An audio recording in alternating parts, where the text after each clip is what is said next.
Olá, boa tarde. Confira a partir de agora a transmissão da 29ª sessão ordinária da primeira Câmara do Tribunal de Contas do Espírito Santo. A sessão é realizada no dia 27 de agosto. Estão em pauta 142 processos.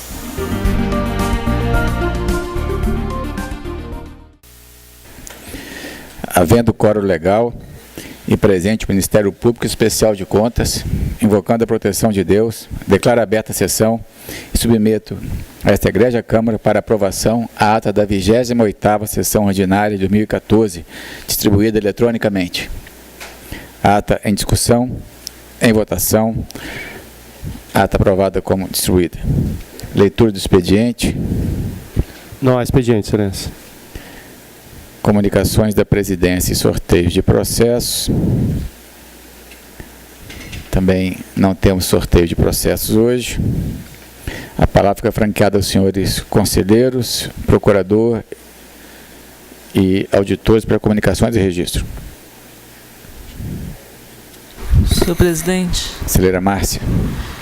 Nesta data, dou ciência a esta Câmara que decidi monocraticamente pela notificação nos processos, notificação 30 dias nos processos 3.140/2014, prestação de contas anual 2013 da Câmara de Conceição do Castelo, e 2.563/2014, prestação de contas anual 2013, Fundo Municipal de Saúde de Ibitirama.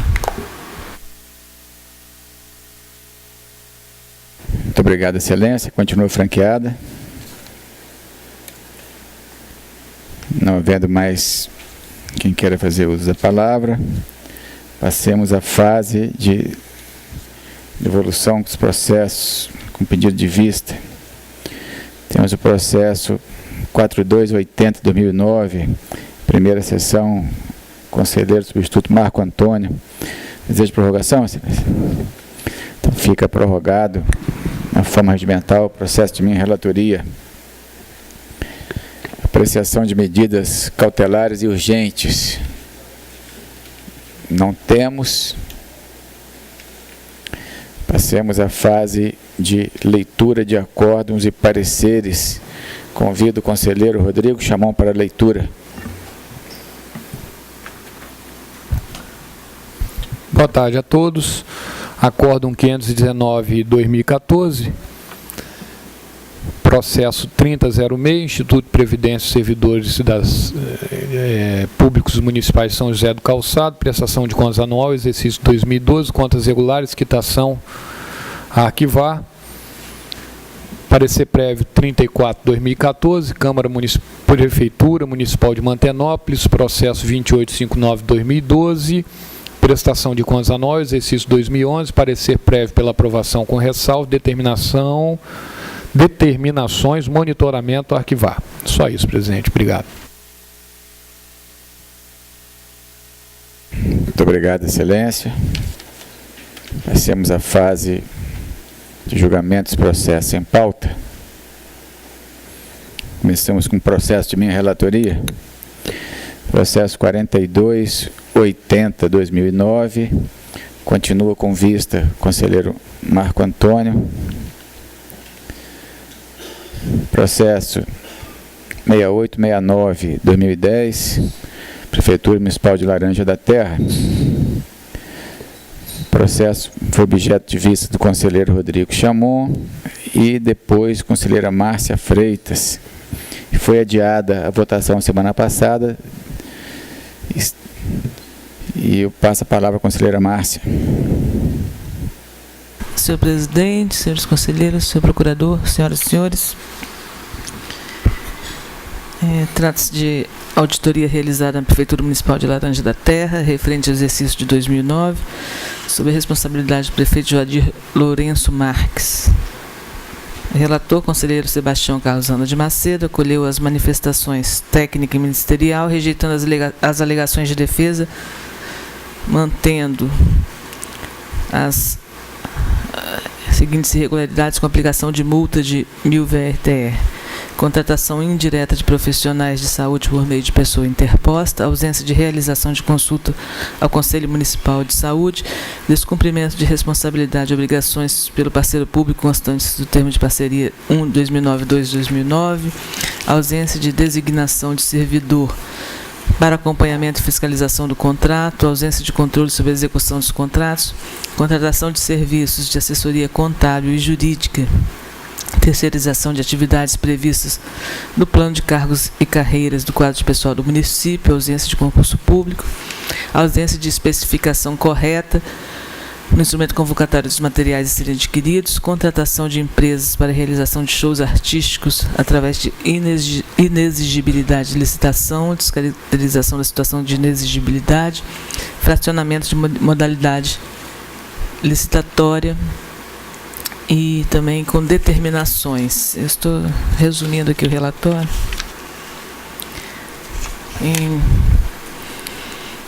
Em voto vista, divergente, o conselheiro Rodrigo Chamon afastou a responsabilidade do prefeito, concluindo que, diante da ausência da matriz de responsabilidade na instrução processual, resta prejudicada a missão de permear circunstâncias normativas do artigo 388 do Regimento Interno, fixando-se o quantum sancionatório adequado, dentro dos limites mínimo e máximo previstos na Lei Complementar 621, combinado com o Regimento Interno do Tribunal de Contas, o que ensejaria a correta dosimetria da penalidade e, por conseguinte, a observância do princípio da individualização da pena como corolário do princípio da culpabilidade. Não vislumbrou nas irregularidades encontradas, segundo critérios de relevância, risco e materialidade previstos nas normas de auditoria governamental. 4.106... 1, 2 e 3, justificativas suficientes para refazer a instrução processual de forma individualizada, como preconizam as regras constitucionais, legais e regimentais apresentadas. Votou pela regularidade com ressalva dos atos de gestão com determinações. Um relatório resumido. Com relação à questão da responsabilidade objetiva versus responsabilidade subjetiva, entendo que, neste caso concreto, não havendo lei de desconcentração administrativa municipal, o prefeito, sendo ordenador de despesas, figura como responsável, mesmo que solidariamente, pelos atos de gestão. Ressalto que o prefeito municipal atuou pessoalmente nos processos impugnados, assinando contratos, ratificando inexigibilidades, determinando empenhos, homologando licitações e adjudicando seus objetos. Desse modo, sua responsabilidade pelos atos imputados resta claramente configurada. Nesse sentido, a elaboração da matriz de responsabilidade nos moldes feitos hoje não afastaria nem diminuiria a responsabilidade do prefeito, que se encontra bem delimitada, apenas implicaria a inclusão de outros possíveis responsáveis, desde que tivessem atuado formalmente nos processos como membros da comissão de licitação, pareceristas jurídicos e outros. Por outro lado, analisando cada irregularidade, constatei que quase todos os atos praticados pelos assessores jurídicos e pelos integrantes da comissão permanente de licitação já prescreveram. Nesse momento, portanto, a persecução de outros agentes protelaria ainda mais o julgamento dos atos de gestão, comprometendo a razoável duração do processo, motivo pelo qual não vejo utilidade na reabertura da instrução processual. Passo a analisar as irregularidades apontadas. Contratação indireta de profissionais de saúde por meio de pessoa interposta. A Prefeitura firmou os termos de parceria 1/2009 e 2/2009 com a Organização para o Desenvolvimento Social e Cidadania, ORDESC, uma organização da sociedade civil de interesse público, OCIP, para a execução do Programa Saúde da Família, incluindo a contratação de profissionais. Ocorre que este tribunal editou a resolução TC 216 de 2007, que instituiu o Manual de Orientação para o Estado e os Municípios Capixabas sobre a gestão das ações e serviços públicos de saúde, cujo item 4.2, formas de contratação, veda a terceirização dessa atividade, tendo como fundamento a Emenda Constitucional 51 de 2006. O ex-prefeito alicerçou sua atuação no entendimento do Tribunal de Contas da União, consolidado nos acórdãos TCU 281/2005 e 1143/2003, que reconhecia a possibilidade de terceirização do serviço por intermédio de OCIP. Esse posicionamento foi revisto em 2010 nos termos do Acórdão TCU número 1188/2010, que proíbe a contratação indireta de profissionais da área de saúde. Embora o prefeito tenha ratificado as inexigibilidades de licitação e assinado os termos de parceria delas resultantes, sua conduta esteve embasada em jurisprudência do TCU, com autoridade suficiente para gerar, naquela época, dúvida objetiva acerca do procedimento de contratação. Por esse motivo, considero que o indício de irregularidade deve ser afastado no presente caso concreto. 1.1.5, contratação de serviços de assessoria contábil e jurídica, terceirização de atividades previstas no plano de cargos e carreiras do quadro de pessoal do município. O prefeito assinou 5 contratos para a prestação de serviços contábeis ou jurídicos durante o exercício de 2009. Embora o plano de carreiras do Executivo dispusesse de 2 cargos efetivos de contador, estando um deles ocupado, 2 cargos efetivos de técnico de contabilidade, ambos vagos, além de 2 cargos comissionados de assessor jurídico, todos preenchidos. A defesa alegou que nem todas as funções contábeis e jurídicas estavam representadas pelo plano de carreiras, que o concurso realizado em 2007 não preencheu todas as vagas disponíveis e que a remuneração oferecida não atrairia os profissionais das áreas. Observe que no exercício de 2008, a contratação de assessoria contábil e jurídica integrou o relatório de auditoria correspondente constante do processo TC 738 de 2009, não sendo objeto de questionamento por este tribunal a legalidade da terceirização, a legalidade ou não da terceirização. A auditoria resultou na condenação do prefeito anterior ao ressarcimento de quantias referentes a um serviço prestado em duplicidade nos termos do Acórdão TC 548 de 2014 desta Câmara. Tendo em vista, portanto, que no exercício precedente a terceirização das atividades contábil e jurídica não foi considerada irregular quanto ao objeto, e levando em conta que o exercício de 2009 foi o primeiro ano de gestão do responsável pelos atos sob análise, entendo que nesse contexto específico o indício de irregularidade deve ser afastado. Com relação a esse ponto também, lembro que na sessão plenária de ontem esse assunto foi objeto de discussão e não estando ainda pacificado se é possível ou não a contratação ou a terceirização de assessorias. E como eu disse ontem no plenário, e no caso concreto eu estou relevando a possível irregularidade. 1.1.7 Contratação de empresas para realização de shows artísticos através de inexigibilidade de licitação. Descaracterização da situação de inexigibilidade. A Prefeitura contratou a realização de shows de 7 bandas para Carnaval e 2 conjuntos musicais para o Réveillon de 2009, nos valores totais de R$ 21.650 e R$ 19.500, respectivamente. As contratações foram intermediadas por 2 empresas que apresentaram cartas de exclusividade emitidas pelos artistas, válidas apenas para os dias das festividades, indicando que a representação era eventual. O prefeito alegou que a análise da exclusividade é complexa e que os objetivos contratados foram executados. Cabe ponderar que as cartas de exclusividade apresentadas, mesmo não constituindo um instrumento adequado, denotaram para o gestor que os empresários efetivamente representavam os artistas selecionados em caráter exclusivo, ainda que temporário, razão pela qual afasto o presente indício de irregularidade. Por outro lado, acompanhando integralmente a área técnica do Ministério Público de Contas, aderindo aos fundamentos que conduziram à manutenção das seguintes, aderindo aos fundamentos dos mesmos, e concordo com a manutenção das seguintes irregularidades: ausência de 1.1.2, ausência de realização de consulta ao Conselho Municipal de Saúde. 1.1.3, descumprimento de responsabilidades e obrigações pelo parceiro público constantes nos termos de parceria 1/2009 e 2/2009. 1.1.4, ausência de designação de servidor para cumprimento de fiscalização do contrato. 1.1.6, ausência de especificação correta no instrumento convocatório dos materiais a serem adquiridos. E 1.1.9, fracionamento de modalidade licitatória.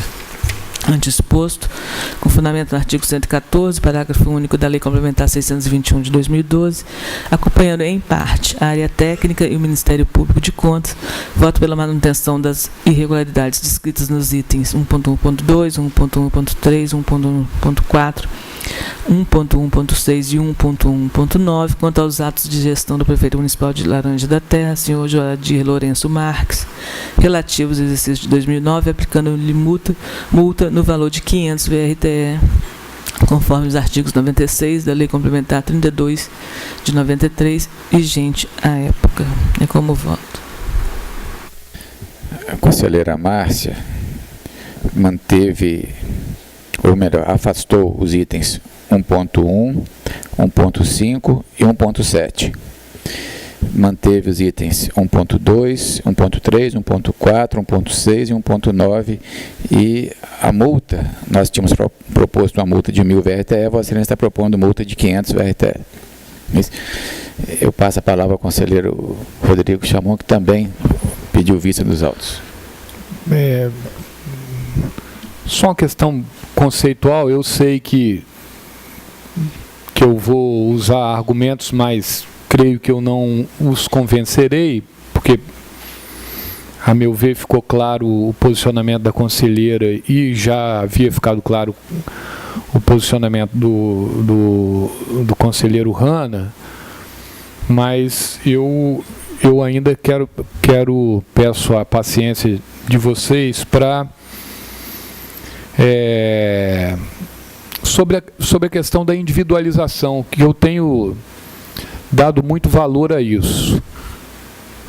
Procedimento administrativo, repito isso mais uma vez, constitui-se de atos intermediários, preparatórios e autônomos, mas sempre interligados, que se conjugam para dar conteúdo e forma ao ato principal e final colimado pelo poder público.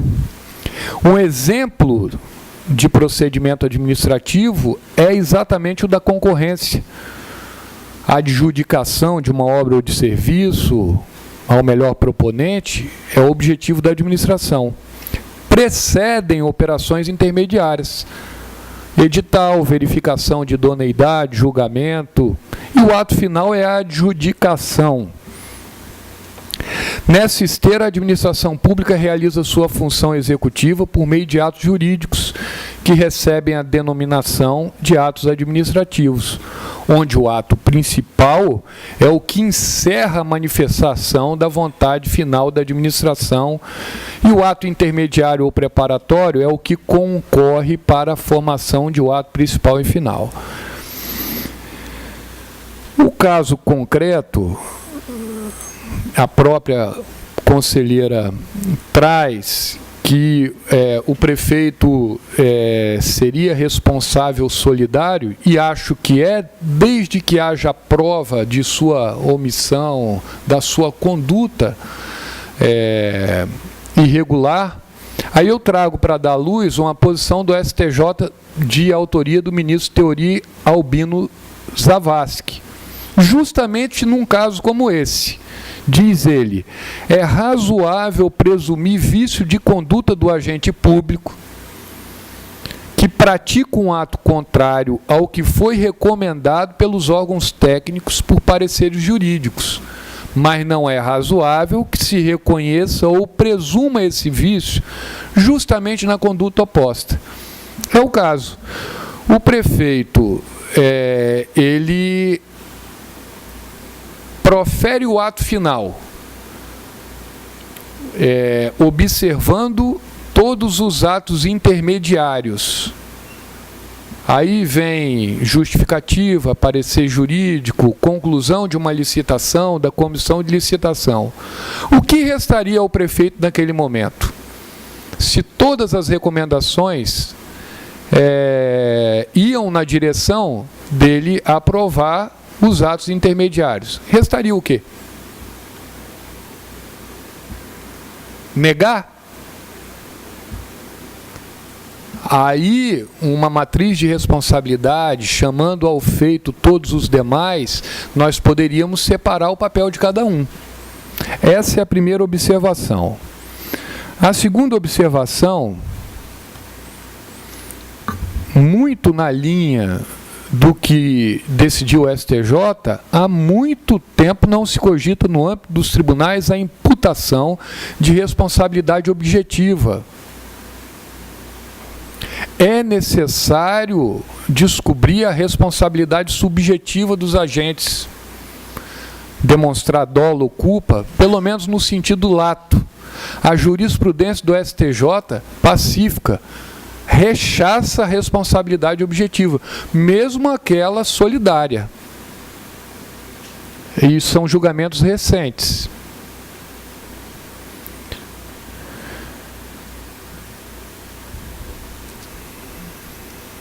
Estou aqui só tentando convencê-los.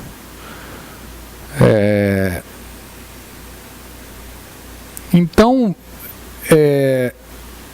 todos quantos atuaram contrariamente à norma devem ser responsabilizados na medida de sua culpabilidade, não podendo o Estado eleger um ou outro para responder pelo ilícito, que é exatamente a proposta em discussão. Ora, se não foi chamada a comissão de licitação a se explicar por que orientou nos atos preparatórios que o ato final fosse aquele, se não foi chamado, não chama, mas pune o que proferiu o ato final. Mesmo não tendo ele, naquele momento, pelo menos provado nos autos, outro caminho a seguir. Que outro caminho ele seguiria? Contrário aos pareceres jurídicos? Penso que seria difícil. Na linha do entendimento do Teori Zavascki. E, por final, sim, é claro o que diz a nossa lei e o nosso regimento. As sanções previstas serão aplicadas de forma individual a cada agente que tiver concorrido para o fato irregular, artigos 131 e 132 da lei. A individualização está no artigo 383 do regimento. A sanção será aplicada de forma individual a cada agente que tiver concorrido para o ato na medida de sua participação, combinado com o artigo 384, que estabelece que a decisão que determinará a aplicação de multa definirá as responsabilidades individuais. Nessa esteira do 388, nós precisamos avaliar o grau de reprovabilidade da conduta do agente, a gravidade da falta e o potencial de lesividade do ato para a administração pública. Não é possível fazer isso nesse processo. Então, por falta de todos esses elementos, está ausente a comprovação do nexo de causalidade do gestor com relação à dita irregularidade.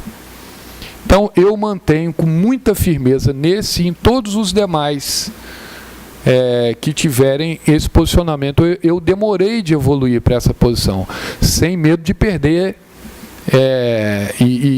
sem medo de perder na Câmara, que eu sei que eu vou perder, mas também com muita disposição de defender essa posição. Fique tranquilo, Excelência, eu perco várias vezes aqui na Câmara e no plenário, nem por isso deixo de defender meus lógico, meus isso mesmo. Então, encerro por aqui. Muito obrigado, presidente.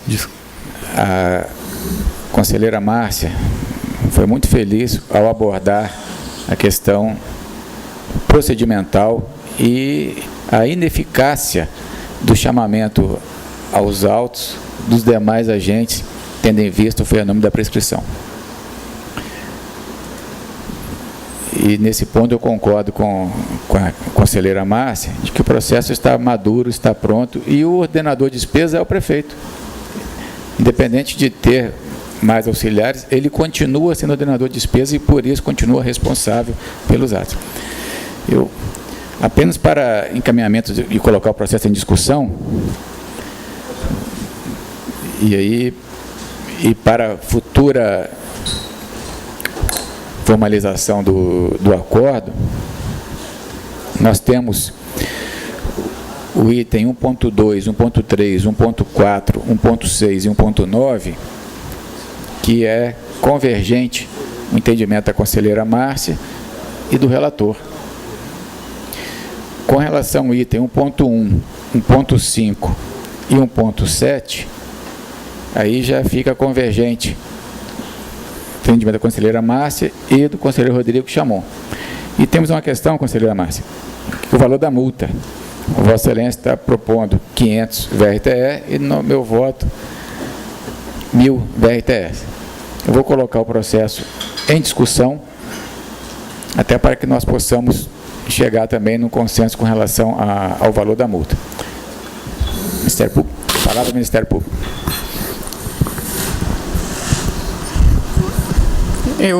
Eu entendo, conselheiro Rodrigo, que respeita a posição de Vossa Excelência, mas essa definição da matriz da responsabilidade, como Vossa Excelência almeja, no âmbito do Tribunal de Contas, eu entendo que é uma relação interna, além de não influenciar na atribuição nossa, a determinação de quem é o ordenador de despesa e quem deve prestar conta, ela é dada pela legislação.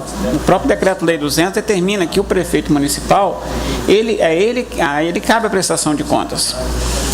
E a decisão política de se fazer esse modelo de contratação é difícil nós acreditarmos que um técnico faria esse modelo de proposta. Isso é uma decisão de cunho eminentemente política, no meu entendimento. A contratação de profissionais para a saúde da família por meio de uma empresa, por meio de uma OCIP. Então, entendo que aqui resta clara a responsabilidade do ordenador de despesa nessa presente situação aqui. Ou seja, nós não poderíamos ficar aqui trazendo, a rigor não teríamos que trazer todos os servidores, né? Porque todos os servidores de alguma maneira participam de algum ato nessa cadeia, né? Nessa cadeia aí é um exagero, do né? procedimento, mas se nós pensarmos... licitatório cada um tem sua assinatura, né? Como nós estamos instruindo hoje os processos. Eu gostaria só de solicitar com o conselheiro Chamon de aguardar a finalização do Ministério Público. Dessa maneira, reforço assim, a preocupação que eu vejo a questão da contratação de assessoria contábil, nesse processo, inclusive, também de assessoria jurídica, né, por parte desses órgãos, né, foi tema bastante debatido aqui ontem, e até conclama essa corte para que nós possamos fazer, temos um núcleo aqui no Tribunal de Contas de Tecnologia da Informação, a necessidade que nós temos de irmos verificar em loco em que termos se dá essas contratações, até porque um dos motivos alegados é justamente a prestação de contas a esta corte. Então, isso precisaria ficar bem. Nós temos que ter fidedignidade nas informações que nos são trazidas para podermos termos conforto no julgamento em plenário, nas discussões em plenário. A gente vê aqui empresas com sede, inclusive, em Vitória, ou seja, contabilidade de municípios pode estar sendo feita em uma sala comercial no município de Vitória, como uma das empresas contratadas aqui de assessoria contábil. Então, desse modo, a gente vê assim com certo pesar a posição que o Tribunal de Contas está no sentido de ser tolerante com essa modalidade de contratação. O processo continua em discussão. Vossa Excelência está propondo, então, presidente, porque aí ficam 3 posições, né? Propondo a conselheira Márcia, se nós vamos conseguir chegar num valor consensual da multa. Senhor presidente, eu diminuí a multa porque eu afastei algumas irregularidades que eu acredito que no cômputo geral aqui do processo eram bastante significativas. Então, eu devolvo... Talvez fosse o caso do senhor reduzir a multa. Bom, Um pedido doce desse, eu acho que Vossa Excelência vai aceitar. eu vou, nesse caso concreto, eu vou aceitar, mas lembrando que a dosimetria da multa, já ao aplicá-la, nós já colocamos um valor Já pequeno, foi bem baixo. Bem baixo, 1.000 VRTS.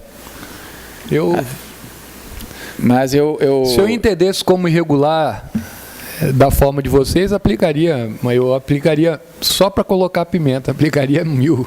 Porque Mas eu não entendi como irregular por conta da falta da matriz. em outros processos eu tenho colocado 2.000, 2.500, 3.000, dependendo da gravidade. Eu acho que a conselheira Márcia não estava em plenário. Nós definimos um piso, não foi isso, presidente, assim, tacitamente, né? Como esse processo é antigo, a aplicação da multa ainda é da lei 32. Os processos atuais, onde vigora a lei 621, nós até por força da lei do regimento, já o piso é 3.000 reais. Mas nesse caso eu vou acatar a sugestão da conselheira Márcia e redimensionando a multa para 500 VRTS. E eu peço a compreensão de Vossa Excelência para continuar na minha teimosia. Não tem problema. Então, neste caso, já em discussão, em votação, praticamente os votos já estão dados. Ficando irregular, multa de 500 VRTS, parcialmente vencido o relator e vencido o conselheiro Rodrigo Chamum. Mantidas as determinações, certo, conselheiro? Bom, o próximo processo é o processo 1016/2009, Prefeitura Municipal de Muqui, relatório de auditoria também de 2008. Nós estamos dentro daquele esforço, conselheiro Rodrigo Chamon, de não ter processos muito antigos. Acredito que nós vamos conseguir, neste exercício de 2014, aproximar mais o tempo de julgamento do tempo da gestão. Mas ainda temos alguns processos antigos, e este também é de 2008.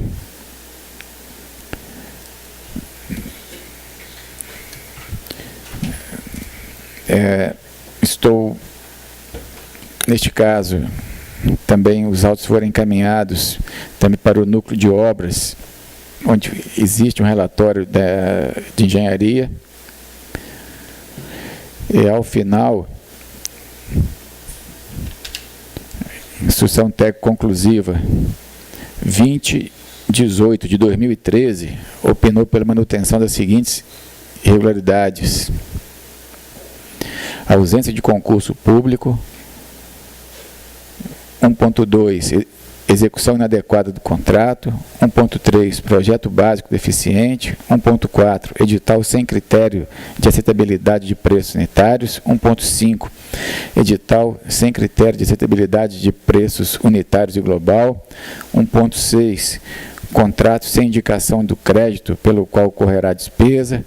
1.7, ausência de designação do fiscal do contrato. 1.8, descumprimento de cláusula contratual pela ausência do termo de recebimento provisório. 1.9, descumprimento de cláusula do edital pelo aceite de propostas com preços superiores ao máximo estabelecido. 1.10, ausência justificativa para aditivo contratual. 1.11, ausência de indicação dos recursos orçamentários disponíveis para pagamento de despesa. 1.12, ausência do orçamento como anexo do edital. E 1.13, pagamentos indevidos, importando no ressarcimento de R$ 36.682, equivalentes a 20.252 VRTS. Ministério Público, manifestação da palavra do Dr. Luiz Henrique Anastácio, opinou no mesmo sentido.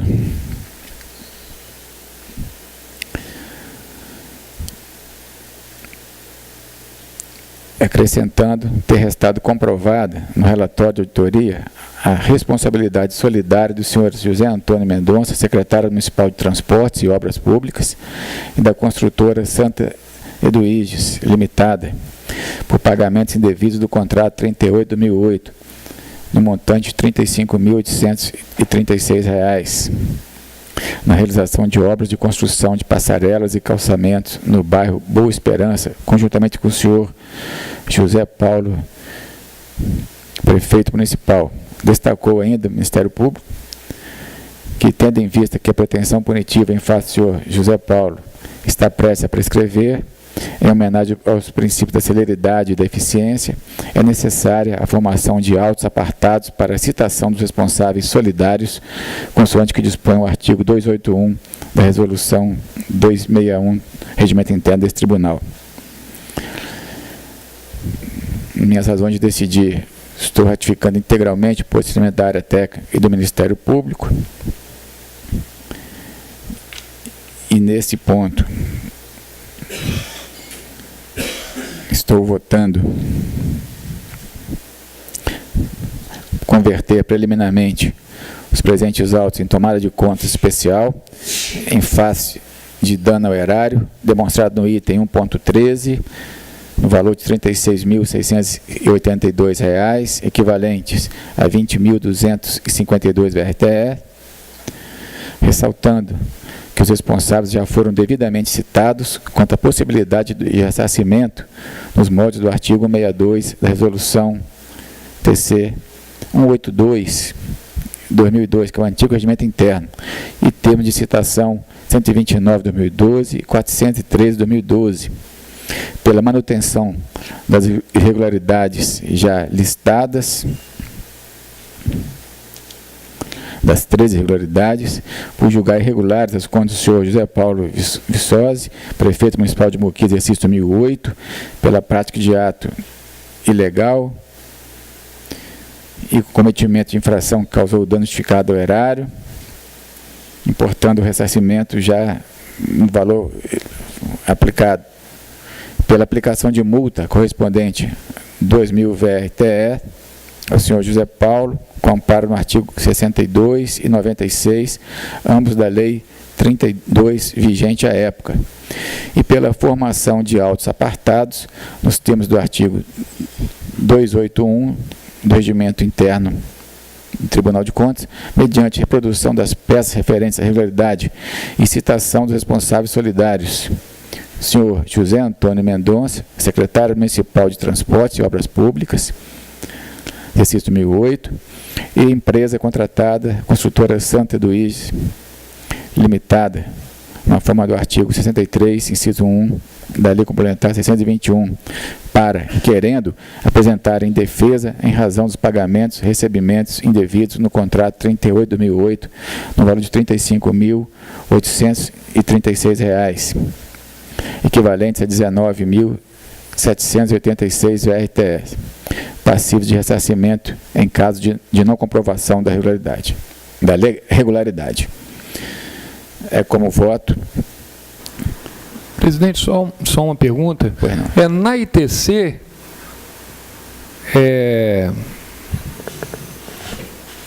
ausência de concurso público, responsável José Paulo.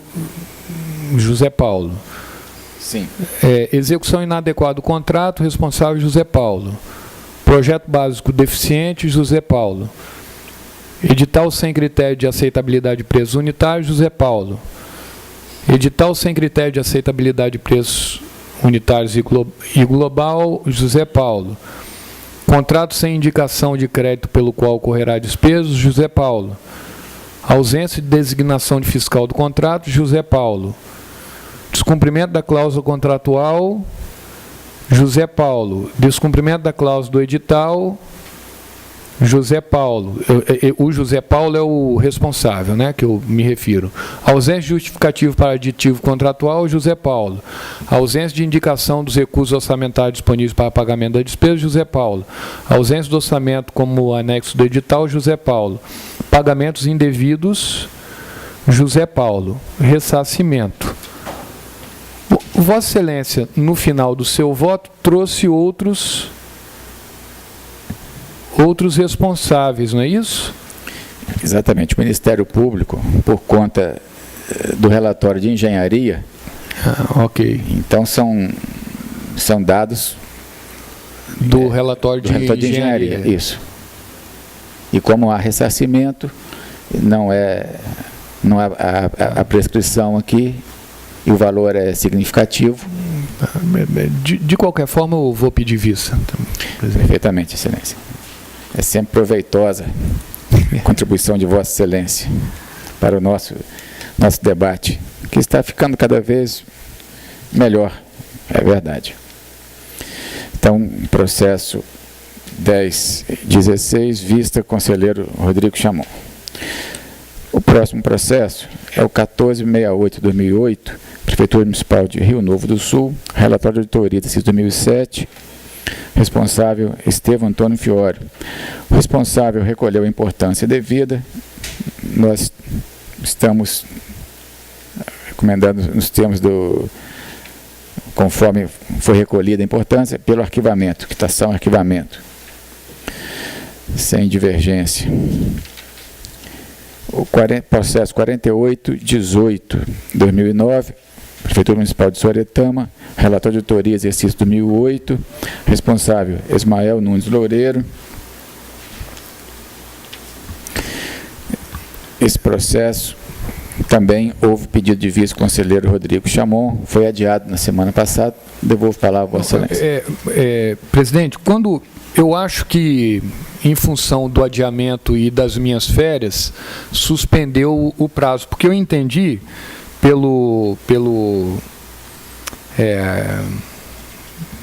como é que se diz aqui, a nossa pauta está aqui como primeiro adiamento. Eu entendi que eu teria direito a um segundo adiamento. É porque eu tirei férias, eu acho que foi esse o entendimento que as sessões aplicou. Eu tirei férias, suspendeu o... Então eu acabei não preparando o voto. Não tem problema, Excelência. Aí eu peço prorrogação para Vossa Excelência. Fica adiado. Vamos dar sequência. Processo 1264-2012, uma representação, tomada de conta especial, em fase de prefeitura da Câmara Municipal de Águia Branca, exercício 2011, interessado João Pinheiro Alves e outro.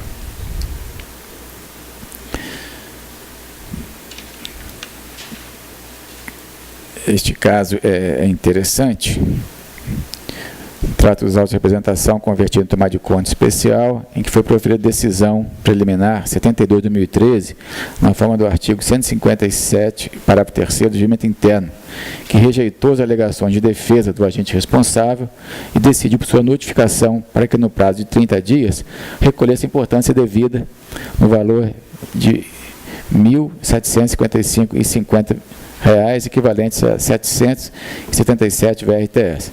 Regulamento notificado, o responsável apresentou o comprovante de recolhimento no valor devido. No entanto, a secretária do Ministério Público informou que o valor recolhido foi incorreto.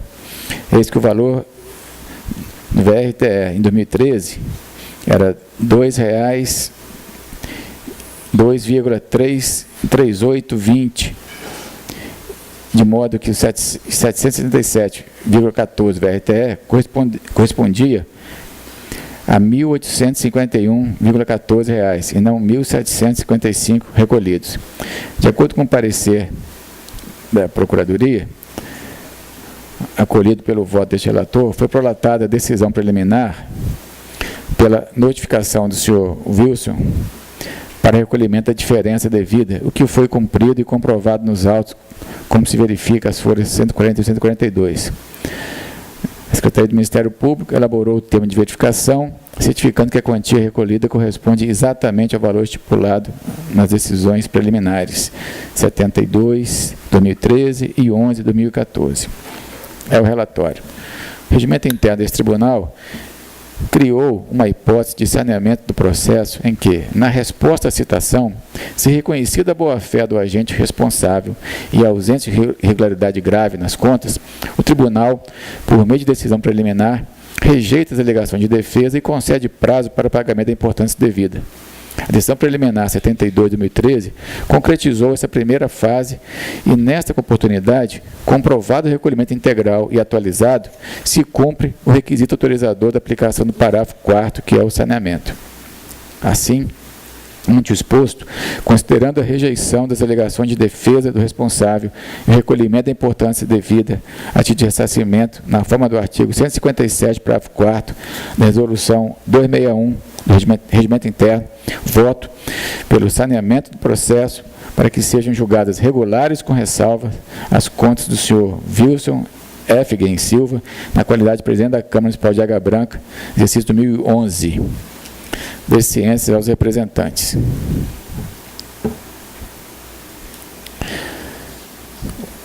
Próximo. Acabou. Vamos proclamar o resultado. Na sessão de hoje, relatei o seguinte processo: 4280/2009, vista conselheiro Marco Antônio. Processo 6869/2010.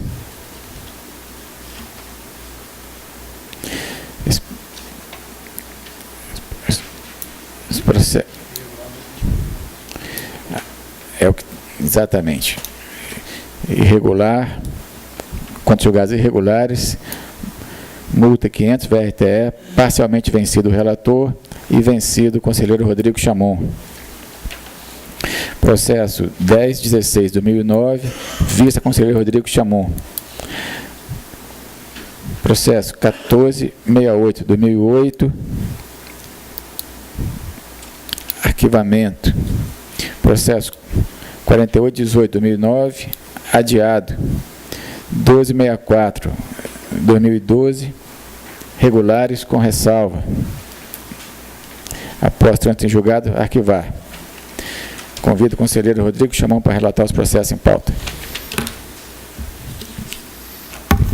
Presidente, o primeiro processo, 2392/2010, Prefeitura Municipal de Itaguaçu, tratam os presentes autos de auditoria ordinária realizada na Prefeitura, exercício 2009, em cumprimento ao Programa de Auditoria Ordinária 75/2010 e ao Plano de Programa de Auditoria Ordinária da Engenharia 083.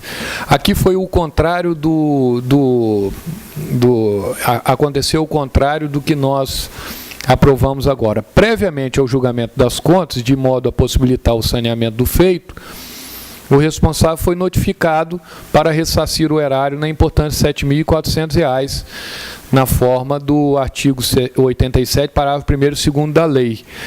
Entretanto, o responsável deixou transcorrer o prazo de 30 dias, sem qualquer manifestação e comprovação de pagamento da importância devida, deixando assim de cumprir a decisão preliminar de rejeição das alegações de defesa. Então, eu voto para julgar irregulares as contas do senhor Romário Celso Basílio, condenando ao ressarcimento de 3.840 VRTS e aplicar multa individual no valor de 500 VRTS e recomendações. Bom, há concordância, né? Não há divergência. Não há divergência. O próximo processo eu vou adiar, 73751. Processo 32585/2014. Trata-se o presente expediente.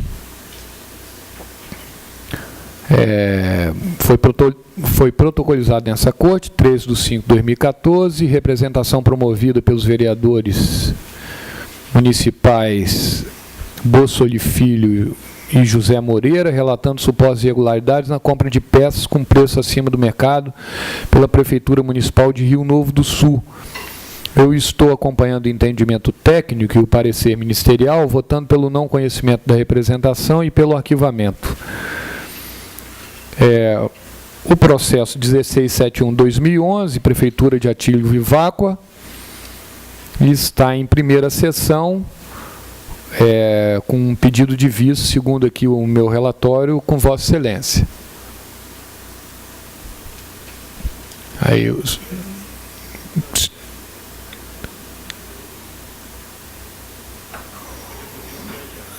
foi devolvido, foi adiado. Então, passo a palavra a Vossa Excelência.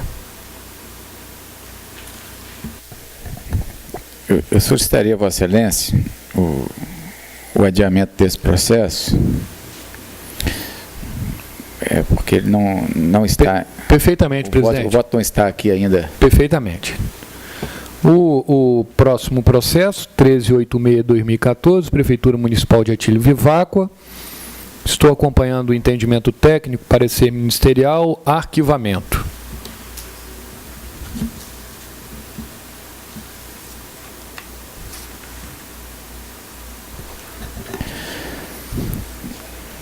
O meu é só, presidente. Muito obrigado. Eminente conselheiro Rodrigo Chamon relatou o seguinte processo: 2392/2010, regulares, ressarcimento 3.840 VRTE, multa 500 VRTE, determinações.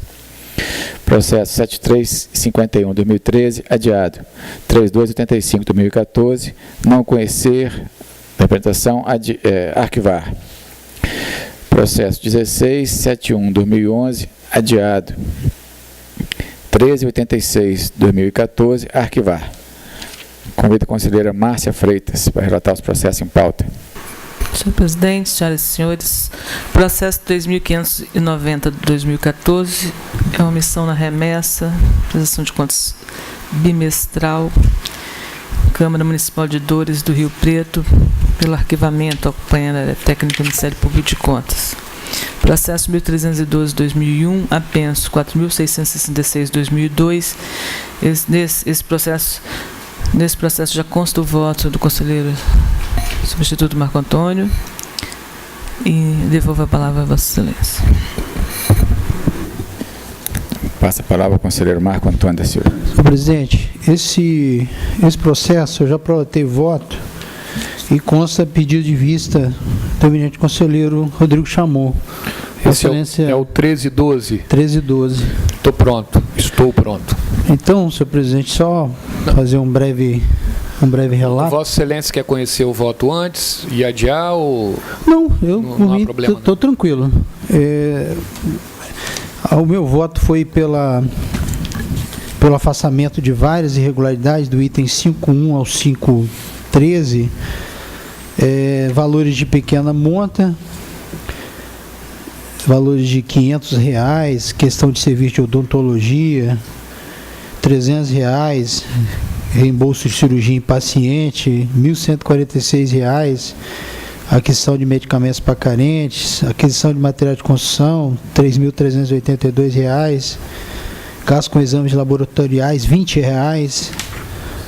R$250, aquisição de óculos, R$410, medicamentos e exames médicos, R$564, despesas hospitalares, R$205,50, consulta médica, internação, dos R$302, internação e asilo, R$1.000, prestação de crédito educativo, auxílio moradia, R$9.348, R$296, despesas cartorárias, R$2.000, pesquisa de opinião pública. Foi determinado também a formação de autos apartados, acompanhando aí a posição do eminente representante do Ministério Público Especial de Contas. Matéria de engenharia, MTM Construções, R$16.521. E Construfênix Construtores e Serviços, R$54.601. Construtora Barlex Limitada, R$13.973, mais R$34.604 VRTE. Deixei de converter em tomadas de contas especial. Houve uma omissão por parte da área técnica, eu enfrentei, relativamente a conclusiva, ela deixou de abordar 2 itens. Omissão da conclusiva no relatório de auditoria 8902, item 47417. Os valores de pequena monta eu afastei a irregularidade.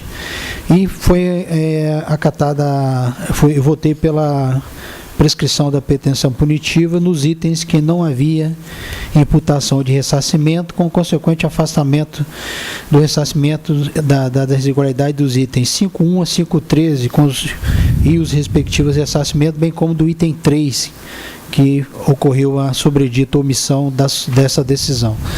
E face o pedido de vista do eminente conselheiro Chamon, retorno a palavra a excelência, presidente. Passo a palavra ao conselheiro Rodrigo Chamon. Obrigado, presidente. Obviamente que eu vou ler de forma resumida. Então, eu passo logo para a fundamentação. E a fundamentação eu vou resumir ao máximo, se tiver alguma dúvida. Preliminarmente, insta a afirmar que corrobora o entendimento esposado tanto pelo Ministério Público de Contas como pelo eminente relator no que diz respeito à prescrição da pretensão punitiva dos itens já relacionados pelo eminente relator. Todavia, divijo no que se refere à sugestão esposada pelo eminente relator de prosseguimento da recuperação de possível dano ao erário por meio de conversão da auditoria ordinária em tomada de conta especial. Isso porque atenho-me à informação de que a conversão em tomada de conta especial se daria passados mais de 17 anos da ocorrência dos fatos. No exercício do modelo do Estado Democrático de Direito, o fator tempo é de suma importância para a condução processual, dado que o direito não admite eterna incerteza a respeito das relações por ele tuteladas. Assim, tem-se que a prescrição, instituto que visa regular a perda do direito de acionar judicialmente e, portanto, condicionada ao transcurso do tempo, é a regra, e a imprescritibilidade traduz-se numa situação excepcional.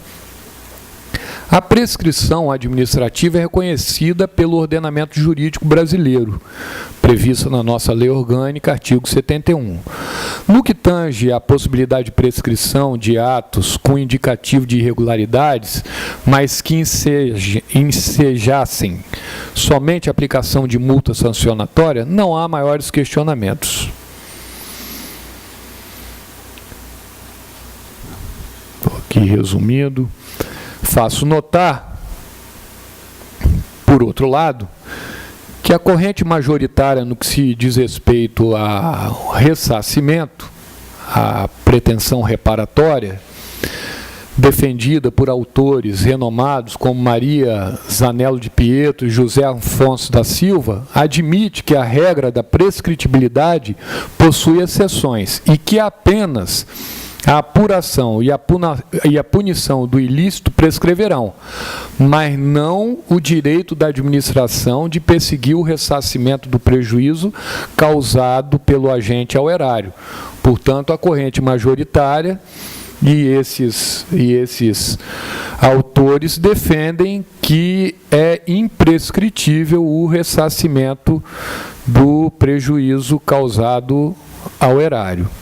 A corrente minoritária, que vem ganhando adeptos, recebeu reforço do ilustre Celso Antônio Bandeira de Melo, que na 27ª edição do seu afamado livro, Curso de Direito Administrativo, reviu seu posicionamento sobre a questão, passando a entender que restaria minimizado o direito de defesa a quem se imputa o ressarcimento, visto que não cabe a este a guarda por prazo infinito da documentação necessária à defesa.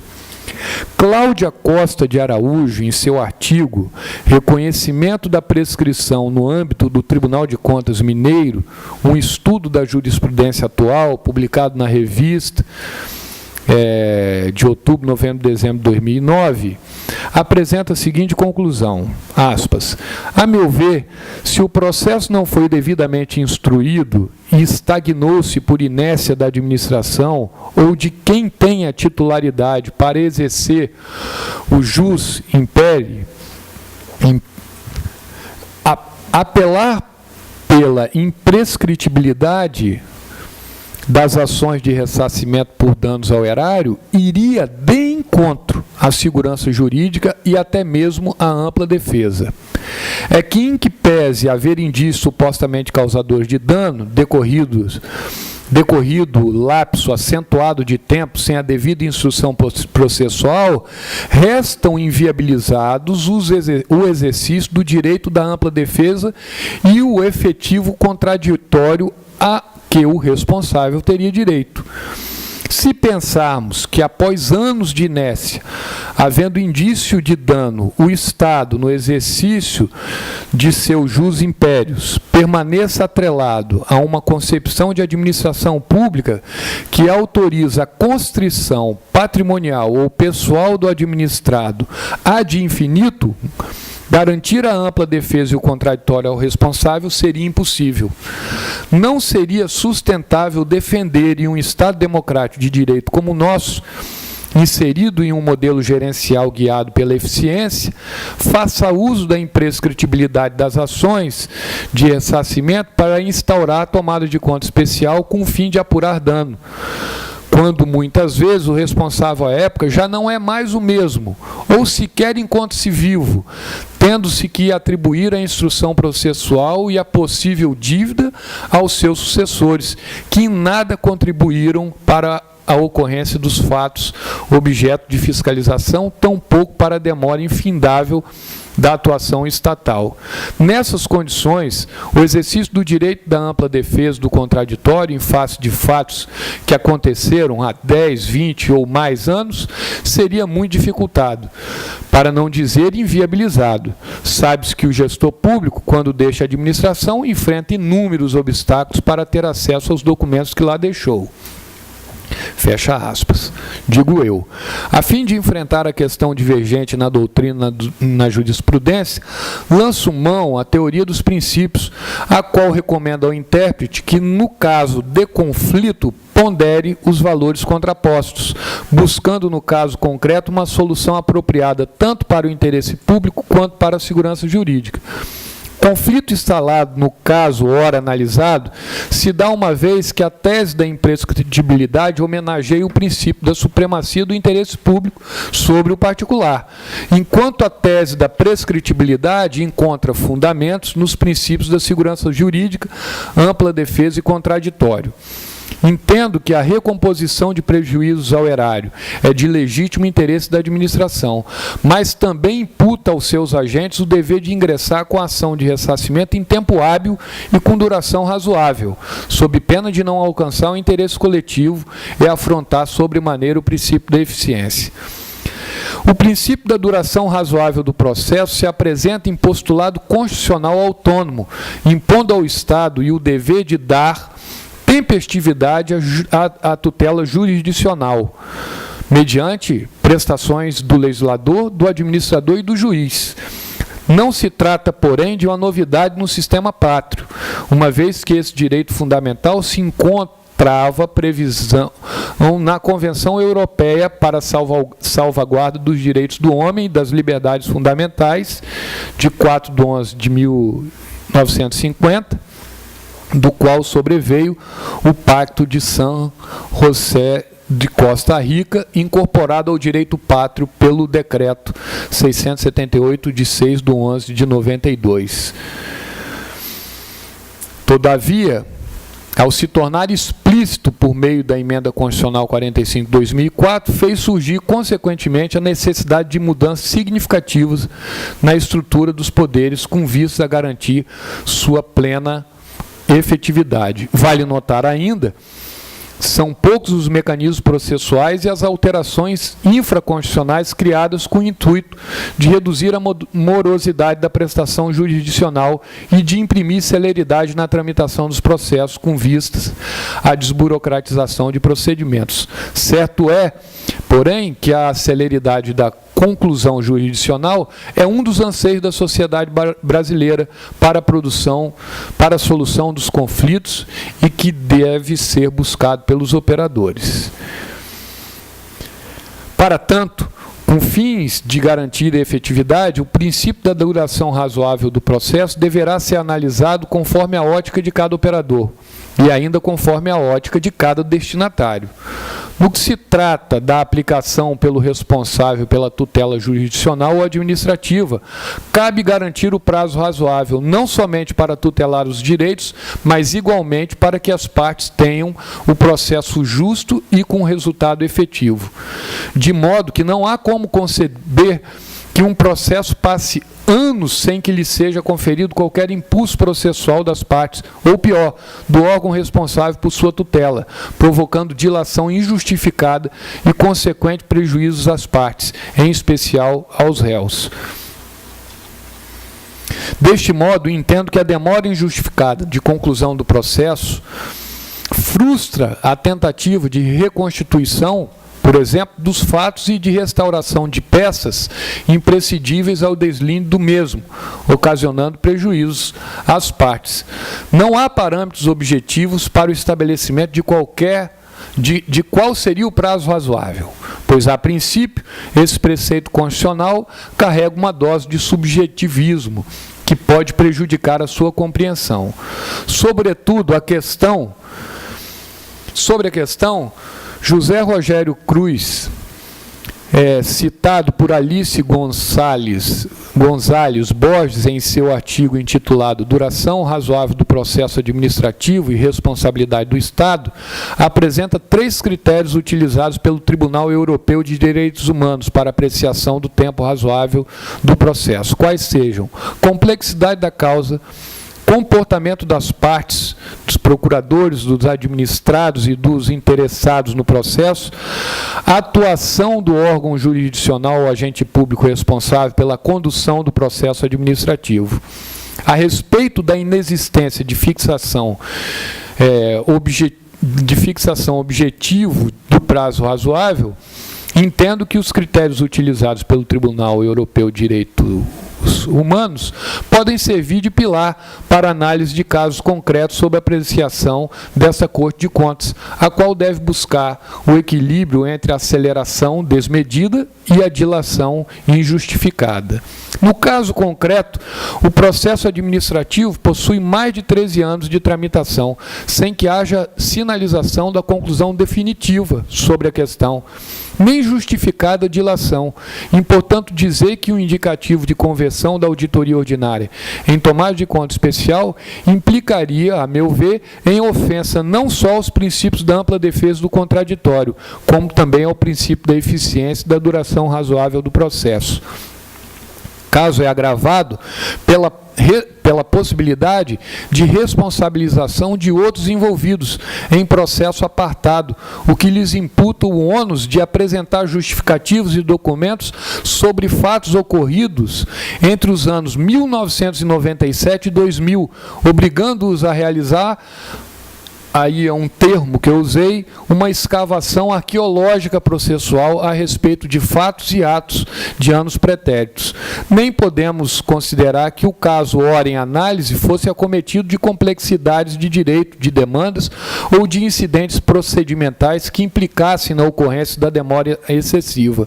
Além disso, conforme já apontado, os demais fatos apurados e que não resultaram em dano ao erário já estariam de todo modo prescritos, e outros, quer seja pela insignificância do valor ou mesmo pela baixa materialidade, foram devidamente afastados pelo eminente relator. Concluo, para decretar a pretensão punitiva, nos moldes proferidos pelo relator, e aplicar ao caso, por analogia, as disposições do artigo 90 da Lei Complementar 621, considerando liquidável o presente relatório de auditoria, ordenando seu trancamento e determinando o consequente arquivamento do processo. É como eu voto, presidente. Eu vou devolver a palavra ao relator. Senhor presidente, senhores conselheiros, nós tivemos a oportunidade de discutir a matéria em referência num processo de Cariacica, salvo engano, era de Cariacica. E Vossa Excelência apresentou a mesma, ou melhor, Vossa Excelência concluiu da mesma maneira no que diz respeito à questão da aplicação do artigo 90 da Lei Complementar 621, no que diz respeito a considerar as contas iliquidáveis. Só que eu achava que Vossa Excelência caminharia tão só nesse caminho, mas eu percebi que Vossa Excelência ampliou significativamente a motivação no que diz respeito do porquê da não instauração, ou melhor dizendo, da não verificação da tomada de contas para poder imputar ressarcimento, envolvendo inclusive terceiro. Eu confesso que eu gostaria de conhecer melhor os argumentos de Vossa Excelência em razão dessa ampla motivação, dessa motivação mais ampla que Vossa Excelência trouxe nesse momento. E com a quiescência do plenário, inclusive da eminente condutora, senhor presidente, eu gostaria de solicitar o adiamento agora para poder conhecer melhor as razões em face dessa ampliação da motivação que me pareceu significativa. Obrigado.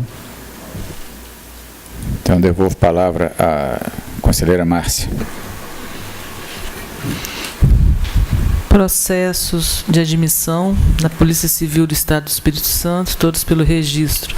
José Fabiano de Sena Neto, David Veiga Rui, Dalton Guimarães Pereira, Valdirene Estrela, Helder Fonseca Costa, Alberto Tirelo Maia, Fernando Mendes Silva, Josias Rodrigues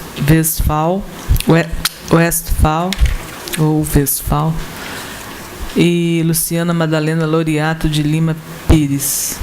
Na Prefeitura Municipal de Jerônimo Monteiro, registro das admissões de Renata Garcia de Oliveira e Fernanda de Lima Pelúzio. No Instituto de Previdência do Servidor do Estado do Espírito Santo, aposentadoria de Elizabeth Emília da Silva, registro. No Instituto de Previdência dos Servidores Públicos Municipais de São José do Calçado, registro da aposentadoria de Eremilde Lopes Bino.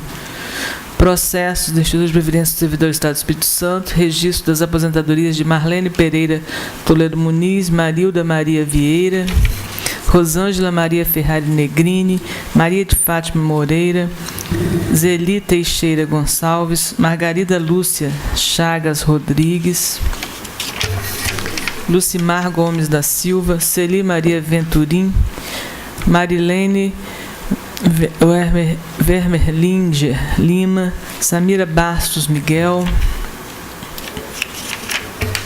Rosana Maria Valim Carvalho, Alenilsa Ferreira Costa da Silva, Clarinda Lírio da Vitória, Clério Pereira do Nascimento e Rita de Cássia Pinto da Costa. Processo do Instituto de Previdência dos Servidores do Município da Serra, registro das aposentadorias de Vânia Mota Colodete, Genilda Rocha de Oliveira, Eliane Firme Ferreira Furtado.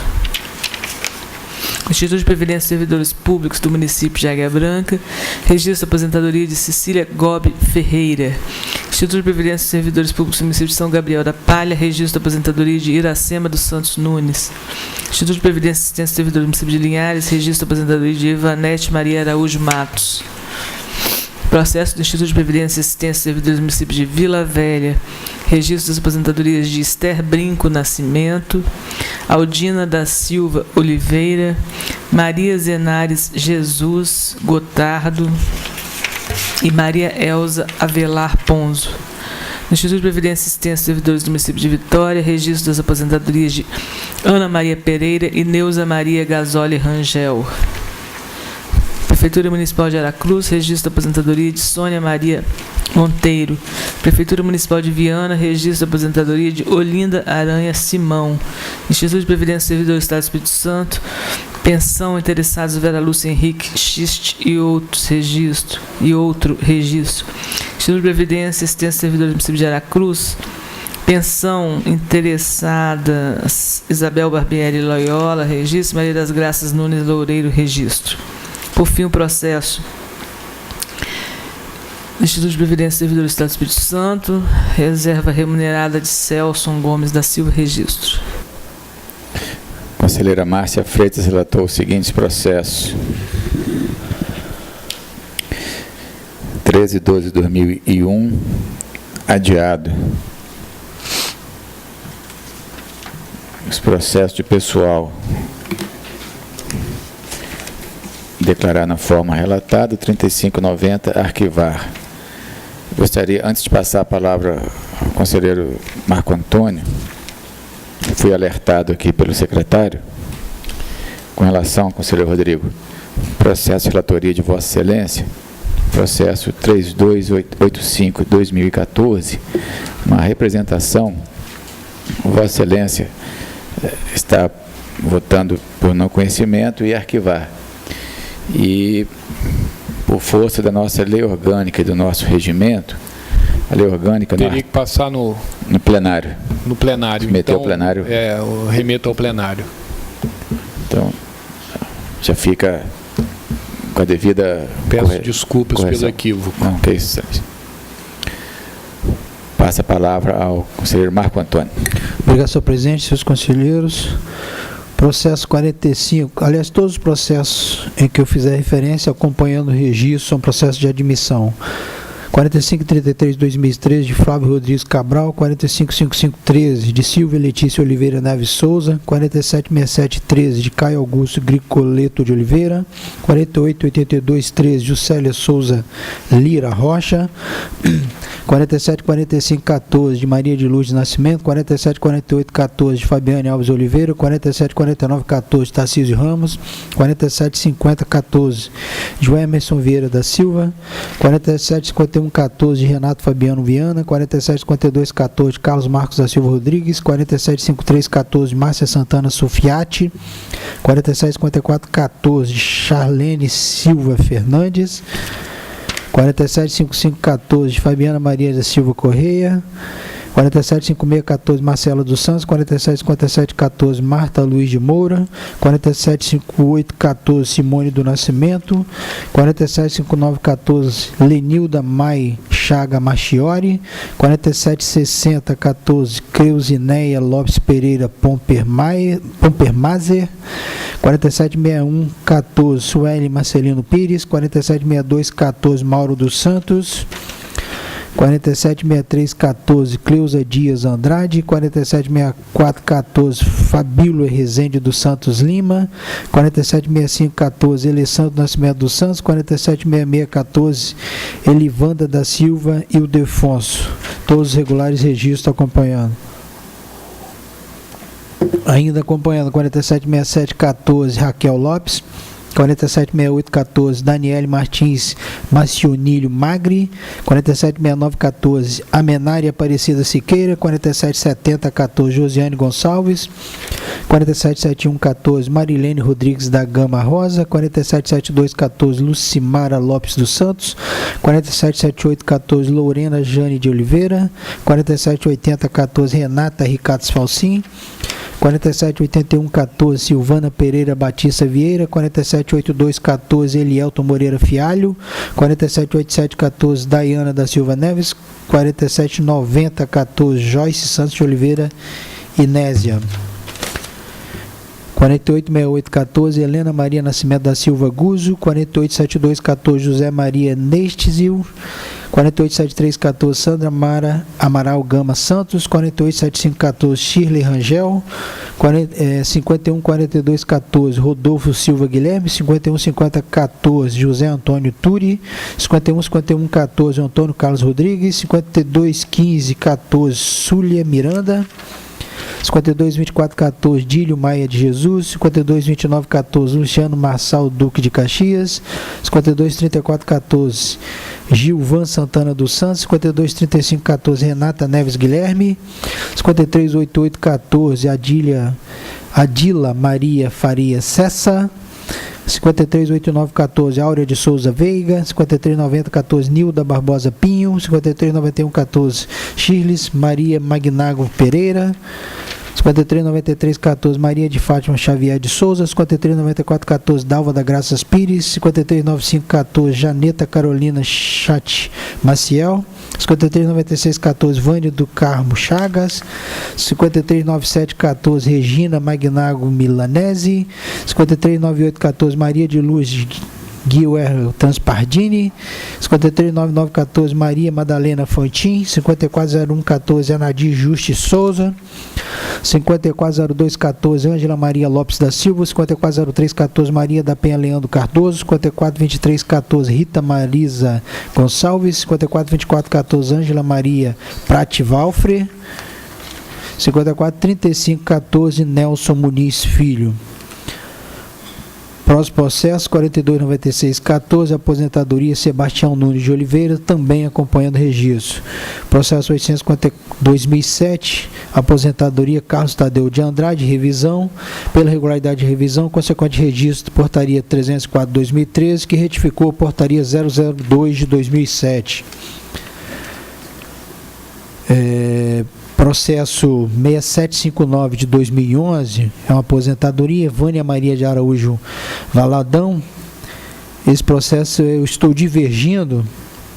Esse processo existe uma revisão de uma aposentadoria por invalidez, nos termos da emenda 70, com retorno do servidor para a atividade.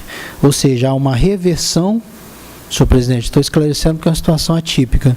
Há uma reversão e há uma revisão que vale no período de 29 de março de 2014 a 4/10 de 2012, em razão da superveniência da emenda 70. A área técnica está pugnando pela diligência, porque o laudo médico determinou a reversão é de 4/10 de 2012, e o servidor voltou à atividade no dia 5. Eu estou achando que não há problema algum, porque é pertinente. O laudo confeccionado no dia 4/10, ele pode ter sido confeccionado inclusive no final da tarde. Não teria como o servidor laborar naquele dia. Então, estou entendendo que não há necessidade de retorno dos autos à origem. Estou votando pela regularidade da revisão, competente registro, e também pela regularidade da reversão, porque nós não registramos reversão, mas eu estou entendendo como regular. Em face da divergência, retorno a palavra a Vossa Excelência, presidente. Em face da divergência exposta pelo relator, coloco o processo em discussão. Em votação, conselheiro Rodrigo. Acompanhe. Conselheira Márcia. Com o relator. Devolvo a palavra ao relator. Obrigado, senhor presidente. Próximo processo, 49.96/2013, uma aposentadoria, Vânia Jacu, né? Nós adiamos por pedido da conselheira Márcia. E eu estou acompanhando ambos os pareceres, estou votando por competente registro, senhor presidente. Próximo processo, 6603/2013, aposentadoria Vera Lúcia Furieri Rigo, também acompanhando registro. Todos os demais processos acompanhando registro. 7156/2013, de Lúcia Teixeira de Souza Oliveira, 9446/3 de Manuel de Oliveira Barcelo Júnior, 156/14 de Maria Belmira de Freitas Souza, 1283/14 Adão Franscoviac. Processos também acompanhando registro.